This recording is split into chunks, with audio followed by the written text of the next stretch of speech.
Take placements के इस खास एक्सप्लेनर में स्वागत है। आज का टॉपिक बहुत ही क्रिटिकल है। अगर इंडिया के टेक प्लेसमेंट लैंडस्केप को करीब से देखा जाए तो एक भारी अर्जेंसी महसूस होती है। टेक जॉब्स की दुनिया बहुत तेजी से बदल रही है और सही तैयारी के बिना इस रेस में पीछे छूट जाना बहुत आसान है। तो चलिए बिना टाइम वेस्ट किए सीधा इस टॉपिक की गहराई में चलते हैं और समझते हैं कि मर्न स्टैक से लेकर डीएसए तक सफलता का वो अल्टीमेट रोड मैप असल में है क्या। एक बहुत ही कड़वी और शॉकिंग सच्चाई से शुरुआत करते हैं। इंडिया में हर साल लगभग 15 लाख इंजीनियरिंग स्टूडेंट्स ग्रेजुएट होते हैं, लेकिन इनमें से सिर्फ 15 से 20% ही ऐसे होते हैं जिन्हें असल में टेक जॉब्स मिल पाती हैं। कॉलेज से एक डिग्री लेना और रियल वर्ल्ड में एक बेहतरीन टेक जॉब क्रैक करना, इन दोनों के बीच एक बहुत बड़ा गैप है जिसे समझना बेहद जरूरी है। तो सवाल यह है कि आखिर ये गैप आता कहां से है। दरअसल प्लेसमेंट सीजन के दौरान कुछ ऐसी आम रुकावटें आती हैं जो किसी भी शानदार पोटेंशियल को पूरी तरह खत्म कर सकती हैं। बहुत ज़्यादा डिस्ट्रैक्शंस होना, तैयारी में क्लैरिटी ना होना, डिसिप्लिन की भारी कमी और ज़रूरी डेडलाइंस को मिस कर देना। ये वो परेशानियां हैं जिनकी वजह से स्टूडेंट्स का बहुत सारा कीमती समय बर्बाद हो जाता है और बेहतरीन मौके हाथ से निकल जाते हैं। इस प्रॉब्लम को जड़ से खत्म करने के लिए हमने ये 6 कदम का एक परफेक्ट एजेंडा तैयार किया है। 1. The placement gap. 2. MERN Stack Fundamentals. 3. Project Milestones. 4. DSA Mastery. 5. Core Subjects और Aptitude.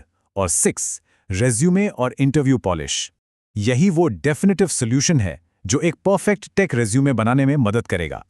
चलिए आगे बढ़ते हैं। Section 1. The placement gap, bridging college curriculum and industry expectations. असल में कॉलेज के सिलेबस में अक्सर वो चीजें होती ही नहीं हैं जिन्हें टॉप टेक कंपनियां रियल टाइम में टेस्ट करना चाहती हैं। इस कॉलेज और इंडस्ट्री के गैप को भरने के लिए 3 मुख्य पिलर्स की जरूरत होती है। पहला है डेवलपमेंट। ये स्टार्टअप्स, ऑफ कैंपस प्लेसमेंट और मिड साइज कंपनियों के लिए सबसे जरूरी है क्योंकि वो रियल वर्ल्ड स्किल्स देखती हैं। दूसरा है डेटा स्ट्रक्चर्स एंड एल्गोरिदम्स यानी डीएसए, जो कि प्रोडक्ट बेस्ड जायंट्स के लिए बिल्कुल कंपलसरी है। और तीसरा है क्वांट एप्टीट्यूड, जो फिनटेक और सर्विस बेस्ड कंपनियों के स्क्रीनिंग राउंड को पार करने के लिए बहुत क्रिटिकल है। इस पूरी तैयारी को सही दिशा देने के लिए एक क्लियर 9 महीने का रोड मैप होना चाहिए। पहले 1 से 5 महीने पूरी तरह से वेब डेवलपमेंट को डेडिकेट करने चाहिए। इसी बीच दूसरे महीने में क्वांट एप्टीट्यूड की तैयारी कर लेनी चाहिए ताकि इंटर्नशिप सीजन आते आते बेसिक्स क्लियर हों। और फिर 6 से 9वें महीने तक पूरा फोकस सिर्फ और सिर्फ डीएसए पर होना चाहिए। ये टाइमलाइन इंटर्नशिप और प्लेसमेंट दोनों को मैक्सिमाइज करने की एकदम सटीक स्ट्रैटेजी है। अब आते हैं हमारे दूसरे कदम पर, section 2, MERN Stack Fundamentals, the first 5 months of development. शुरुआती 5 महीने पूरी तरह से वेब डेवलपमेंट के लिए रिजर्व होने चाहिए। ये वो फेज है जहां रिज्यूमे की एक मजबूत और विजिबल बुनियाद तैयार होती है। और सच कहें तो डेवलपमेंट काफी मजेदार भी है क्योंकि इसमें लिखे गए कोड के नतीजे सीधे स्क्रीन पर लाइव दिखाई देते हैं। वेब डेवलपमेंट में आज के टाइम में सबसे बेहतरीन विकल्प है MERN Stack यानी MongoDB, Express.js, React.js और Node.js। इंडस्ट्री में आज सबसे ज्यादा जॉब्स इसी स्टैक पर मौजूद हैं। इसके साथ ही MVC आर्किटेक्चर, एरर हैंडलिंग और स्टेट मैनेजमेंट जैसी चीजों में महारत हासिल करना बहुत जरूरी है। सिर्फ बैकएंड या फ्रंट एंड नहीं, बल्कि पूरी फुल स्टैक टेक्नोलॉजी को समझना यहाँ का अल्टीमेट गोल है। आगे बढ़ते हैं सेक्शन 3 की तरफ, project milestones, translating skills into a stand out resume. देखिए, सीखी गई स्किल्स तब तक किसी काम की नहीं है जब तक उन्हें साबित ना किया जाए। यहीं पर वो सारी थियरी और कोडिंग एक शानदार स्टैंड आउट रेज्यूमे में बदल जाती है। प्रोजेक्ट्स बनाते समय माइनर और मेजर प्रोजेक्ट्स के बीच का फर्क समझना बहुत जरूरी है। माइनर प्रोजेक्ट्स वो होते हैं जो सिर्फ नए कॉन्सेप्ट्स को प्रैक्टिस करने के लिए लोकली बनाए जाते हैं, लेकिन रिक्रूटर्स को इंप्रेस करने के लिए मेजर प्रोजेक्ट्स की जरूरत होती है। ये पूरी तरह से डिप्लॉयड फुल स्टैक प्लेटफॉर्म्स होते हैं जिन्हें खास तौर पर रेज्यूमे में शोकेस करने के लिए डिजाइन किया जाता है। तो रेज्यूमे रेडी मेजर प्रोजेक्ट्स कैसे होने चाहिए?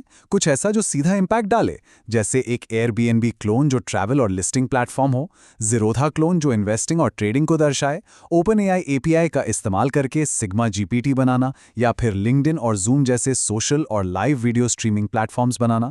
फर्स्ट और सेकेंड ईयर के स्टूडेंट्स को ये सभी बनाने की कोशिश करनी चाहिए, जबकि फाइनल ईयर वालों को कम से कम 2 से 3 हाई लेवल प्रोजेक्ट्स पर फोकस करना चाहिए। चलिए अब फोकस शिफ्ट करते हैं सेक्शन 4 पर, DSA mastery, the 4 month pivot to algorithms. Projects तैयार होने के बाद अगले 4 महीने के लिए एक बहुत ही इंपॉर्टेंट पिवट आता है। अब फोकस पूरी तरह से डेटा स्ट्रक्चर्स और एल्गोरिदम्स यानी डीएसए की तरफ मुड़ जाना चाहिए, जो प्रोडक्ट बेस्ड कंपनीज को क्रैक करने की सबसे बड़ी चाबी है। डीएसए मास्टरी का ये सफ़र 3 बहुत ही स्ट्रक्चर्ड स्टेप्स में बटा होता है। सबसे पहले C++ या जावा जैसी प्रोग्रामिंग लैंग्वेज के बेसिक्स को समझना, उसके बाद कोर स्ट्रक्चर्स जैसे स्टैक्स, क्यूज, ट्रीज और ऑब्जेक्ट ओरिएंटेड प्रोग्रामिंग पर अपनी पकड़ बनाना, और अंत में एडवांस्ड कॉन्सेप्ट्स जैसे ग्राफ्स, डायनामिक प्रोग्रामिंग और सेगमेंट ट्रीज को कवर करना, जो इंटरव्यू में बहुत सॉलिड इंप्रेशन डालते हैं। और यहाँ एक बहुत ही क्रूशल नंबर है 300। जी हाँ, सिर्फ थ्योरी से काम नहीं चलता। कम से कम 300 डीएसए सवालों को सॉल्व करना बिल्कुल अनिवार्य है। इसमें टॉप कंपनियों के वो सवाल भी शामिल होने चाहिए जिनके वीडियो एक्सप्लेनेशंस खुद वहां काम करने वाले सॉफ्टवेयर इंजीनियर्स ने तैयार की हो। ये तगड़ी प्रैक्टिस असली इंटरव्यू के माहौल के लिए तैयार करती है। अब बात करते हैं सेक्शन 5 की, core subjects and aptitude, the often ignored road blocks. Development और डीएसए के अलावा भी कुछ ऐसे विषय हैं जिन्हें अक्सर इग्नोर कर दिया जाता है, लेकिन टेक्निकल और स्क्रीनिंग राउंड्स में ये सबसे बड़ी रुकावट बन सकते हैं। कंप्यूटर साइंस के 4 सबसे अहम पिलर्स हैं: object oriented programming, database management systems, operating systems और कंप्यूटर नेटवर्किंग। अक्सर इन सब्जेक्ट्स की बड़ी बड़ी किताबें डरा देती हैं। तो सबसे स्मार्ट तरीका यह है कि भारी भरकम किताबों में खो जाने की बजाय कंसाइज नोट्स और एमसीक्यूज के जरिए इनकी टू द पॉइंट तैयारी की जाए। और क्वांटिटेटिव एप्टीट्यूड को तो बिल्कुल हल्के में नहीं लिया जा सकता। इंजीनियरिंग बैकग्राउंड होने के बावजूद मुकाबला तो दूसरे इंजीनियरों से ही है। टॉप फिनटेक फर्म्स जैसे गोल्डमैन सैक्स और मास हायरिंग करने वाली कंपनियों जैसे टीसीएस के एनक्यूटी टेस्ट के लिए क्वांट, रीजनिंग और वर्बल एबिलिटी में महारत हासिल करना इस भारी भीड़ में खुद को अलग साबित करने का एकमात्र रास्ता है। फाइनली हम आ गए हैं सेक्शन 6 पर, resume and interview polish, packaging hard work for recruiters. इतने महीनों की कड़ी मेहनत के बाद आखिरी और सबसे अहम पड़ाव आता है, अपनी सारी सीखी गई स्किल्स को एक ऐसे पैकेज में डालना जो रिक्रूटर्स को पहली ही नज़र में पसंद आ जाए। अब बारी है फाइनल पॉलिशिंग चेकलिस्ट की।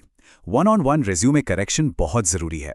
एक स्टार्टअप में जो रेज्यूमे जाएगा उसमें और माइक्रोसॉफ्ट जैसी प्रोडक्ट बेस्ड कंपनी में जाने वाले रेज्यूमे के हाइलाइट्स बिल्कुल अलग होने चाहिए।